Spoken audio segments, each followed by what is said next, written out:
In this video, I discuss hair maintenance, talk about the weather. So it's overcast, there's rain in the air. And when it comes to the crunch, count things. 1 panel, 2 panels, 3 panels, 4 panels. It's Da Vinci time.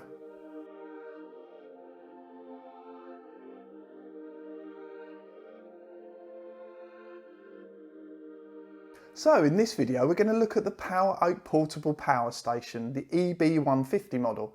We did receive this to review and test, and as part of that, we're going to look at the features, we're going to check out the specifications, we're going to put it through its paces to see what it can do, and then we're going to give a summary to say what we like about it and what maybe could be improved. So here goes.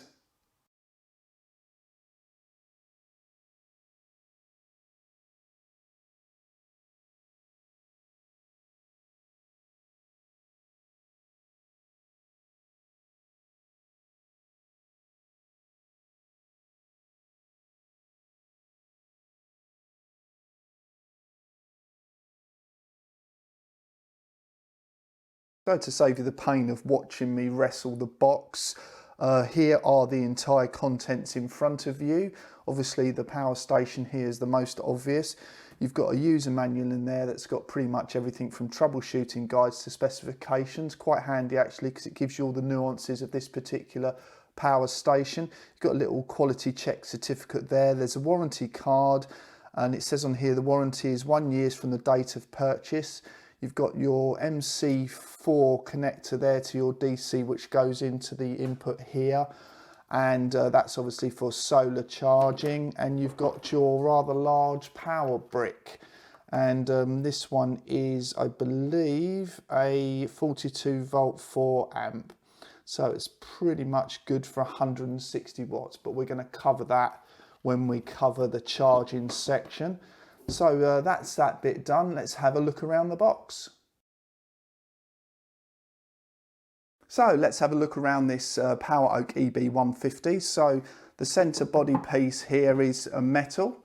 The two ends are plastic, as well as the handle, and this feels quite robust, so you might have some reinforcement in there somewhere. So let's have a look around at the front end. I'll try and get in a bit closer for you on that. That's not the way. Let's get that in closer. So what I like about this is it actually tells you the rating of each socket on here. So the first one to talk about is actually the input socket. So this is DC 16 to 60 volts, and that's 10 amps. So this is your solar charging and also your power brick, which we'll cover in the charging bit later on. This is your cigarette lighter socket here. So for charging your or running your 12 volt appliances. So this is DC, and this is 12 volts, and this is 9 amps. So you can times these two voltage and amps together to get your watt rating for this. So I think that works out to about 108 to 110 watts on this particular socket. And this is actually a regulated socket, but we'll cover that more during the charging section. So on here we've got our usual plethora of USB ports. So these obviously are 5 volt USB, and these are all 3 amp max on all these 4 here. We also have a power delivery 45 watt max port here. So this is for USB-C. So if you've got devices such as laptops and that actually take USB-C for charging and running, then you can get 45 watts from this. We have our power buttons here as well. So we've got our main on button here. We've got the DC on button here, and we've got the AC to switch the inverter button on here. So let's cover the back end now as such. So let's move that so you can see it. So one obvious cooling fan port here, and we have two AC 220 to 240 volt sockets here, and this is 1000 watt because this inverter in here is 1000 watt continuous with a 1200 watt peak. So this 1000 watt is shared over both of these, as you can see, and again it's nicely laid out, easy to read and quite clear to see. So you can actually only share that 1000 watts between these two sockets at once. So that's the initial look round. So let's get on to the charging. Before we start charging with the power brick, I just wanted to cover off the cigarette lighter socket here. This is actually a regulated socket, and what that means is it stays at a constant voltage no matter how charged or discharged the battery gets. So in this case it remains at 12.2 volts according to the manual. Now that's really good for charging or any appliances such as fridges or coolers that you might use with this, in the fact that you know you're going to get that voltage right down to the battery's almost empty and it starts to shut down. So I've got a little device here and I'm just going to put that in to just show you. This is reasonably accurate, so we'll switch that on, the main power, and then we'll switch DC on, and it should come up with a voltage rating, and I'm hoping you can see that. And that's coming up with 12.4 volts. Now this is accurate to about 0.1 of a volt, so that's probably more likely to be about 12.3 volts. So that voltage there will remain constant, again, no matter how many bars we've got on the battery here. And that's a really good function of this, and not all solar generators or portable power stations actually have that. So that's a really good plus point with this particular unit. Okay, the power brick is on, ready to use. As you'll see, it's green on here. That's because this particular plug is not drawing any current at the moment, so that's why it's a green light. So that's really useful when you charge this device. So when you plug it in here and it's fully charged, it stops drawing current, so it turns this indicator from red to green. So that's a great indicator to know that you've actually finished charging your battery. So what we'll do is we'll just plug that straight in now and see what we get on the screen. Again, you don't need to switch it on for this part, you can just plug it in. And as you can hear now, the cooling fan's kicked in. Now the cooling fan on this particular unit kicks in for sort of 3 reasons. The first is, if this input socket here, or what you're inputting to charge the battery, goes above 100 watts, and obviously at the moment this is running at about 166, 165 watts, the cooling fan kicks in, and that's perfectly normal. The same also applies to the AC inverter on here. So if you draw more than 400 watts, so that's using one or both of the plugs that are on the back that I've already shown you, the cooling fan again will kick in. And the other one to note as well is, if the cigarette lighter socket exceeds 80 watts, again the cooling fan will kick in, and that's completely normal, so don't be concerned if you hear that happen. That's exactly what it does as part of the operation of this device. So one really important point I wanted to bring up is that if you only intend to charge this device using the power brick, the best you're going to get is 160 odd watts. Now that's okay under normal operations, but if you're going to be discharging this fully and then you're going to need it fully charged for the next day, for example if you're in a camper or an RV or you're going camping somewhere and you've only got access to mains power and you're not going to use solar in any shape or form, you need to consider that in your charging time. So doing a rough guesstimate on this, 1500 watt hours by 160-ish, it's going to be about 9 to 10 hours. So you really need to factor that in with your decision to make sure that you've got that covered if you're not using solar. So before we move on to the 100 watt panel setup, I just thought I'd show you that the foldable 60 watt panel does actually work with this, although I must stress this is purely for trickle charge because of the rate that it puts watts back into the battery. So I'm just going to show you the connectors now and then just show you what it puts in on a reasonably sunny day. Okay, sorry about the noise, it's a reasonably sunny garden day today in my area, but we'll carry on. And what you need to get is one of these little connectors here if you haven't. This normally comes in the panel kit that you get. It came in my foldable solar panel kit. You get a whole load of these. This is an 8mm DC connector here. I think it's referred to as a 7909. And then you literally plug that in the end. Oh, pick that back up. Plug that back in the end. So that's now plugged in there. And literally plug it in there. So I'm hoping now that'll wake up and you'll be able to see it, because I'm sorry it's very reflective because it's quite a sunny day today. And that's building up at the moment. Where's that now? That's about, as the MPPT charging circuit inside finds the best charging rate with what the panel's delivering. And that's fluctuating. That's up to about 42 watts, which is pretty good. So great for a trickle charge, but obviously it takes a significant amount of time to charge this battery. So it's good to keep a good float level in the battery wherever you take it. All the panels I'm using today are the same specification and from the same manufacturer. They're 100 watt panels and the voltage is there, so that's maximum power voltage and also open circuit voltages on screen at the moment, and this label is like you get on the back of any solar panel, giving you the rating in standard test conditions.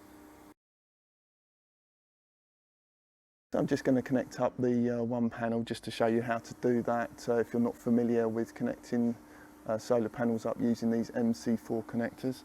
So you can't really get it wrong because they only go in one way, so the male connector goes for the female connector, that's it. So I'm just going to connect some extension cables in first off. So that's one done, and then I'll find my other extension cable which is down here. I'll find that particular cable, so we'll plug that one in here. So these now minus and plus are now connected to my extension cables here. So now what we just need to do is then connect the one that comes with the portable power station, which are these. So we connect those in. Again, you can't get these wrong, they can only connect in one way. Connect those in there like so. So there's those connected in. And then this cable here is the little cable that has the DC 8mm output, or the 7909 output there, that we're just going to plug in, turn this around and see what we get on the power station. Right, time to plug this in now for the one panel setup, so see what we get on the screen. So hopefully we'll be able to see this. So this is for 100 watts, so I'm hoping you can see that. I'll go in a bit closer. See if we can get in closer so you can see that. And we are getting quite incredible actually. 99, almost, there we go, it's just touching in, and the fan comes on when it hits 100 watts, so the cooling fans come on right, and we've actually hit just over 100 watts off of one panel. That's amazing, I wasn't expecting that. So let's move on to two. I'm just going to connect two panels up in series, which effectively adds the voltage of both panels up. So if we take the open circuit voltage of about 22 volts on each of these, if we add them together we get 44 volts, which is still lower than the input shows on the portable power station, so these should work perfectly okay. So I'm just going to hook these up now and show you what it looks like, and then I'll do all the other connecting in the background to show you what watts we're getting on the charging rate.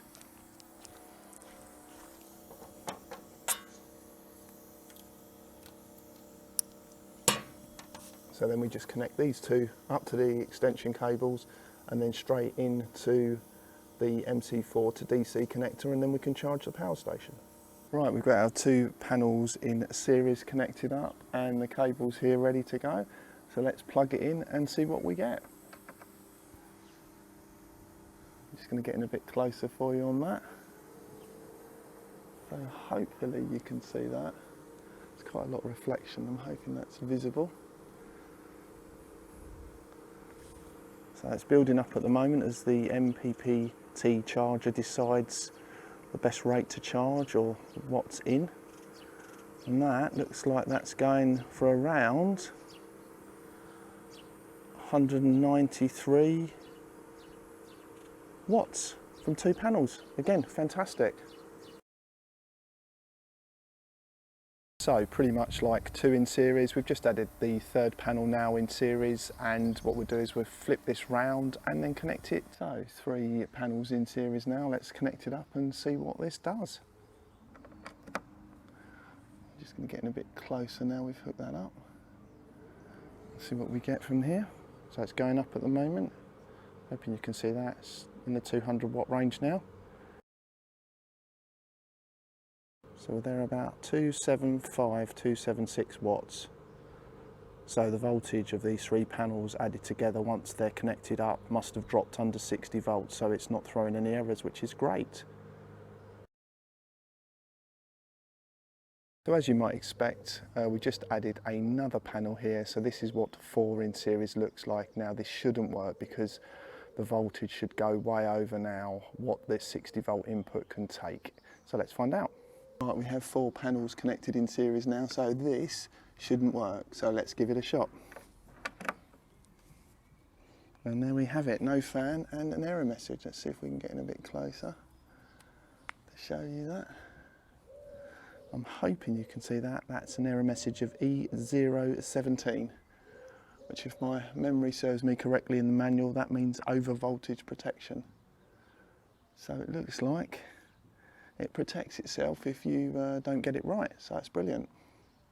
So what I'm going to do now is show you a different configuration for 4 panels to charge this portable power station. So I need to get a bit creative with our 400 watt panel setup. So the 2 on the left are connected in series and the 2 on the right are connected in series. And what we're going to do is take those and bring those together to make a parallel connection. So to connect these up, I'm going to use some Y connectors, although these are actually the fixed version. You can get the ones that have got wires on, so you've got 2 effectively inputs into 1 output here. So the good thing about these is you can't mess them up, okay? They're wired in such a way that however you connect these up, they will still connect up correctly when you plug into the cable that goes into the power station. So I'm just going to hook these up and show you what that looks like, and then we'll test it. So there's only one way to really connect these Y connectors up. So the cables that come out of each of these panels which you've put in, so these 2 are in series, these 2 are in series here. All these cables that come out, you just plug them into this particular Y connectors, then you only have 2 outputs there which we're going to connect up to the cable to go into the power station. Before we hook up, here they are connected. So here's your Y connectors, so these are all your panels coming in here, and this is to your cable to plug in the power station. So, moment of truth now for 100 watt panels. Let's see what we get when we charge it.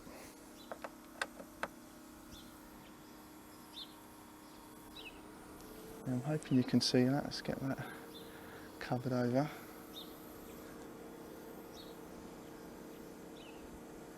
What are we getting on there?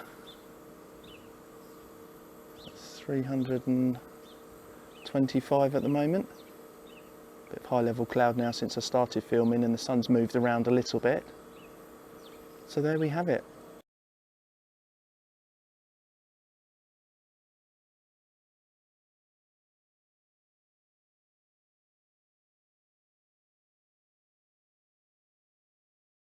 So it's overcast, there's rain in the air, there's a little bit of water on the panels. This 4 panel setup is still charging the battery. Now I've only brought the battery out here just to show you in the garden. I'm going to put it straight back in the garage in a minute, obviously, because this is not waterproof, this battery. I want to make that clear, and we'll see what it's currently charging at. Hopefully I can get in there to show you what it, without too much reflection. And I'm not sure if you can see that, but it's currently charging, even in these conditions, at 85, 86 watts. Which will still take a while to charge a battery up, but it's still amazing that it's still charging despite the conditions. Right, coffee break time now. This is my favourite morning machine because it helps me to get up. And this is rated between 1150 and 1260 watts, depending whether it's 220 volts or 240 volts, and somewhere in the middle. So that will push this inverter up to about its peak. So we'll see how that gets on now. So let's switch it on, and let's switch on the AC. Give that a few seconds to get going, and then once that's ready, we'll just get this warmed up, ready to get the coffee flowing. There we go. Right, so look, it's already gone up over 1100 watts. It's not cut out yet. So this goes through a warming process before the coffee starts to flow. So it's still at 11. So when this stops flashing on the top here, I'm not sure if you can see that, these 2 lights on the top of the machine, then we can see whether I can have a cup or not. So that has stopped. So let's give it a try. And watch the watts. That's really, really near the 1200 watt peak. So let's see if that can hold it. Coffee's still flowing. Switch the backlight back on. And it's still going. So it goes up and down because it's still heating the coffee, or the water that where the coffee comes out. It's steaming nicely, it smells great. Okay, that's cut out. Now the taste test time. Let's get rid of that. Oh, it's hot. Wow, that's hot. So that is a great cup of coffee. So as is evident, this isn't really any use to me, but my daughter's asked me if I could just do this and the hair straighteners as well. This is a 2000 watt model. It's got various fan speeds and heat settings on here. Again, I'm not that familiar with it because I've not needed to use one of these in many, many years. So what we do is we'll switch the battery on and switch on the AC inverter. Just let that get going. And then we'll do a test, see what we can pull and see if we can make it stop. So, right, let's try setting, it's going to be a bit noisy, but let's try setting 1. So what's that pulling? That's pulling 430 watts. So let's turn it on to heat setting 2. Oh wow, that's now pulling 940 watts. So let's turn it on to air speed 2.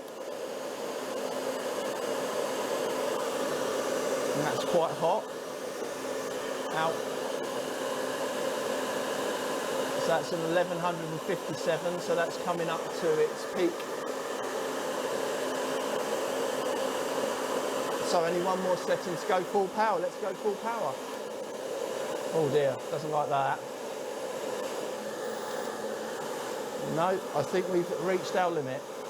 It's all over the place. So let's turn it back to 2.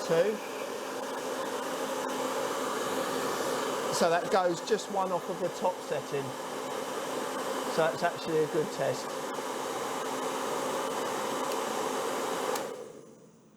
Now onto the hair straighteners. Now I've got no idea how to use these, obviously, because it's not something that I would use even when I did have hair. So I'm going to switch this on now. So the main battery's on now. Let's switch on the AC. And there is a little on-off button in here.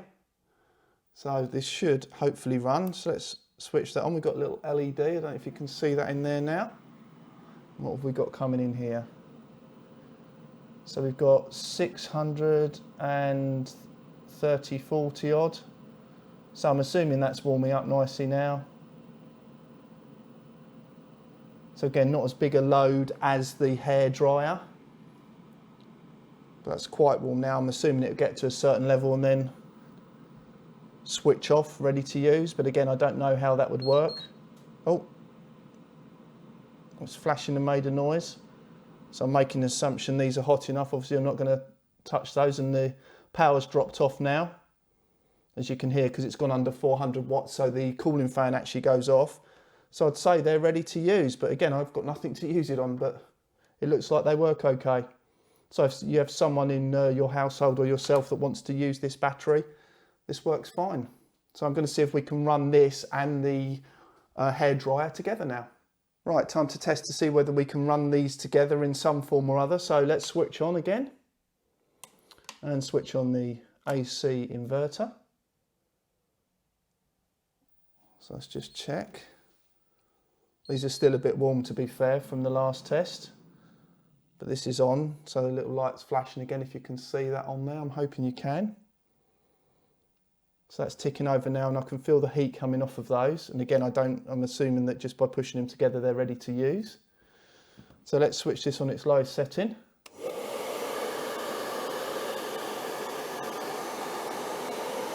We'll pull in, coming up for 500 watts on there, on and off, because this is obviously fluctuating because it doesn't need to be on all the time. So let's turn up to power. No, I think we're putting it too much. It's whirring away. So let's turn the heat down on there. Let's try and turn it up to number 2 on here. So we can put the fan speed up. So that's a fairly cool setting on there.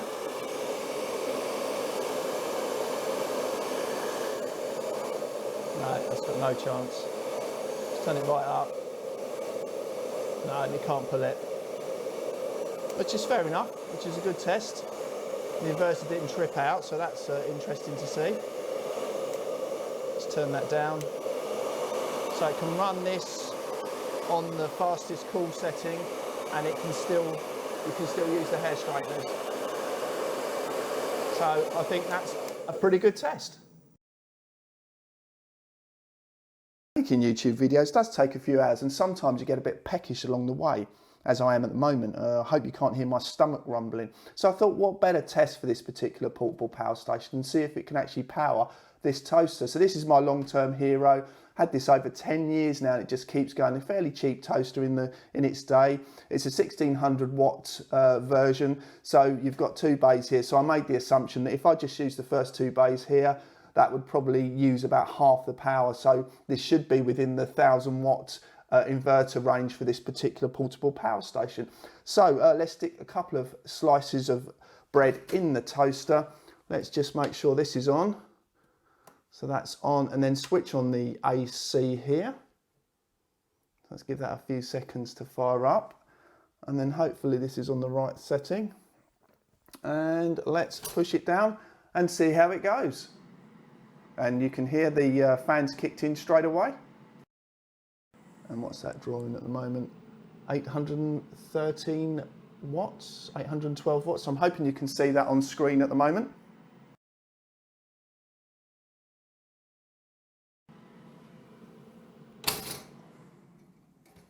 And look at that, perfectly toasted, both sides.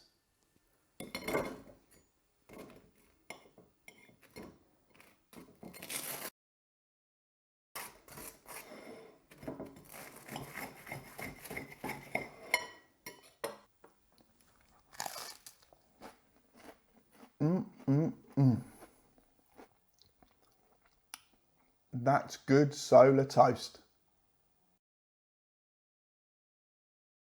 So in the short time that I've had this portable power station, I've actually managed to power my home fridge freezer for 2 days solid. Okay, it's been charging up with solar during the day, but it actually has enough capacity to run it overnight. I'm just going to put the specs up on screen now for you.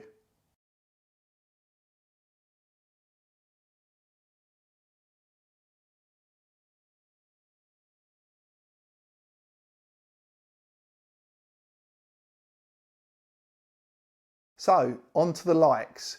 The first one has to be capacity. I know it's 1500 watt hours rated capacity, and you have to account for losses in the way that you drain the battery and use it, but ultimately at the end of the day, it's still got massive capacity. You can pretty much run most things off of for a longer period of time than anything else that we've tried. The next thing has to be the LG cells that power this power station, and the fact they're quality cells. They are known in the market, and effectively they give you that longevity you want when you're buying something like this. The next thing has to be solar charging. You can pretty much charge it anywhere as long as you have a panel with you, even if it's a smaller one, it takes a bit longer. So whatever the situation, even in a power outage or if you're traveling about, anything at home, you can just charge this up, and while you're charging it, you can still use it as normal, which is fantastic. I think the next thing worthy of a mention has to be the 12 volt regulated sockets. This is great. This should appear on a lot more of these portable power stations in all their guises.